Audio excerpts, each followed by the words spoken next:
Terima kasih Anda masih bersama kami di Sudut Pandang. Kita akan kembali melanjutkan perbincangan kita malam hari ini. Tadi Mbak Angela juga sudah banyak berbicara soal bagaimana kemudian efek dari pola konsumsi vegan atau nabati ini bisa memberikan efek baik terhadap iklim kita. Ada satu yang pertama adalah gas rumah kaca, dari kemudian kotoran dan lain sebagainya. Tapi ada unsur lain ya, deforestasi juga kemudian ada hubungannya.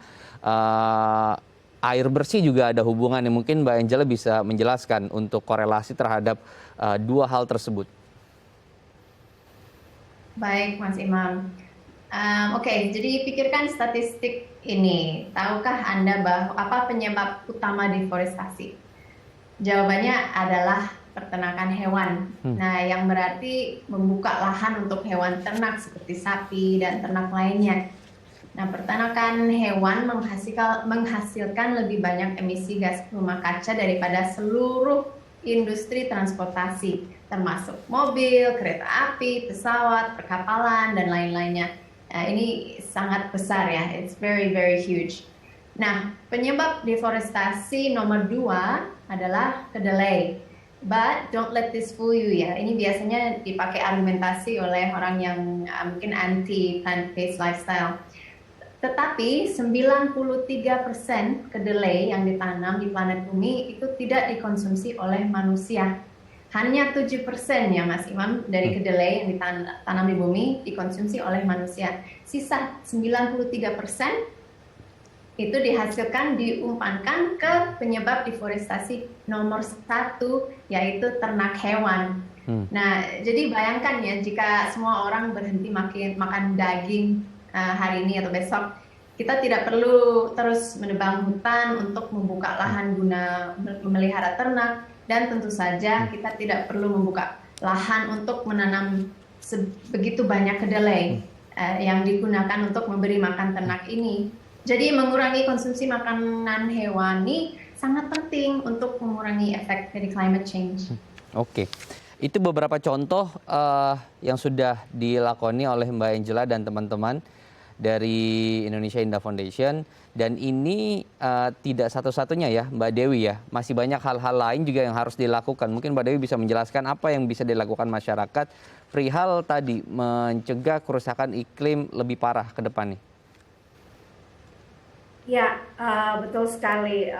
Kita perlu berterima kasih dengan Mbak Angela dan teman-teman ya, mulai dengan mengkampanyekan plant-based begitu. Nah, tetapi tidak berhenti di situ.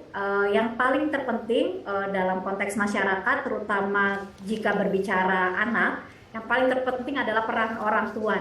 Orang tua mempunyai peranan penting dalam mengedukasi dan menjadi role model terhadap upaya-upaya adaptasi perubahan iklim.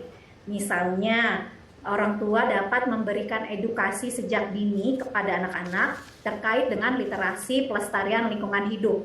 Dan orang tua menjadi contoh untuk membangun gaya hidup yang ramah lingkungan dan meregenerasikannya tentunya kepada anak-anak. Hal paling sangat sederhana saja, misalnya dimulai dari keluarga, dimulai di rumah. Yang pertama, membiasakan hemat air. Yang kedua, memilah sampah organik dan non-organik, mengurangi penggunaan limbah plastik, dan membiasakan menggunakan transportasi publik. Nah, termasuk juga menggunakan kendaraan yang ramah lingkungan, seperti misalnya bersepeda ya, jika jarak tempuhnya masih relatif dekat. Sederhana lagi adalah misalnya lebih bijak dalam penggunaan yang sifatnya memakan energi listrik, seperti AC, lampu digunakan seperlunya. Jadi intinya orang tua ini harus mempunyai willingness untuk menjadi role model dan juga memberikan pengetahuan tentang lingkungan dan menjadi praktik-praktik role model gitu ya keseharian di keluarganya. Kalau terkait dengan krisis iklim sendiri, sebenarnya yang paling responsif adalah mengakses informasi terkait krisis iklim dan kemudian dapat menyampaikannya kepada anak-anak secara proporsional dan ramah anak gitu. Misalnya adanya informasi cuaca ekstrim nih di sekitar rumah kita gitu ya, maka orang tua dapat memberikan pemahaman pada anak apa itu cuaca ekstrim, apa yang harus dilakukan oleh anak-anak seperti itu.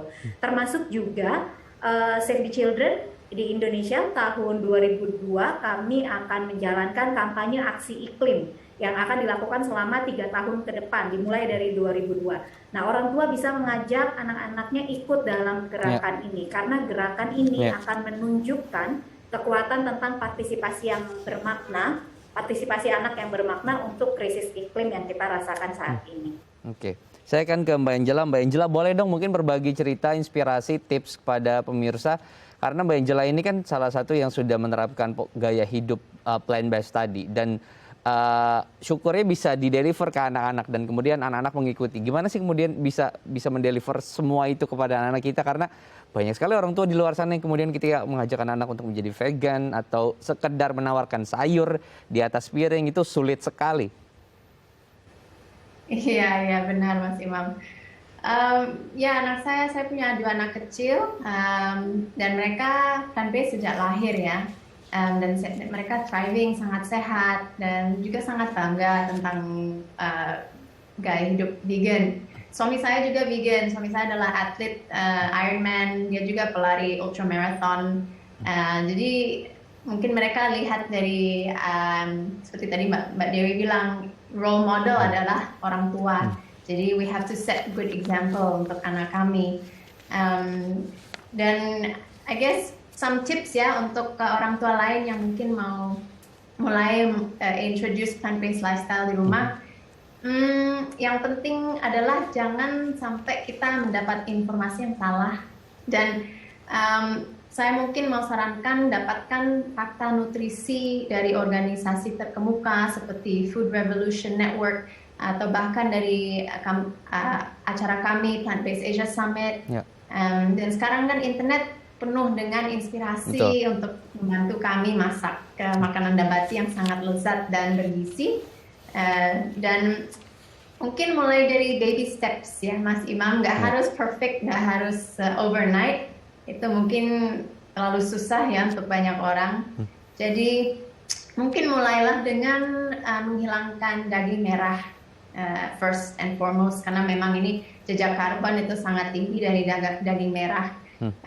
Setelah Anda merasa nyaman dengan ini, mungkin bisa dapat mulai mengurangi konsumsi ikan, kemudian susu, telur, kalau mau ya sampai full vegan. Tapi juga mungkin tidak harus mengkonsumsi nabati yang fully plant-based. Sekarang ada trendnya flexitarian atau planetarian. Jadi ini pola makan yang memperbanyak konsumsi makanan nabati dan hanya sesekali mengonsumsi produk hewani. And also Mas Imam, satu lagi, maaf, ada juga yang namanya Green Monday. Jadi mungkin dengan keluarga bisa mulai memakan makanan like only nabati satu hari seminggu. Jadi mungkin bisa mulai pada hari Senin ya. Jadi Green Monday. Dan kalau kami berkomitmen pada pola makan nabati 1 hari seminggu selama setahun penuh, yaitu 52 minggu ya, kita dapat mencegah sekitar 300 kg emisi karbon, dan itu setara dengan sekitar 13 pohon.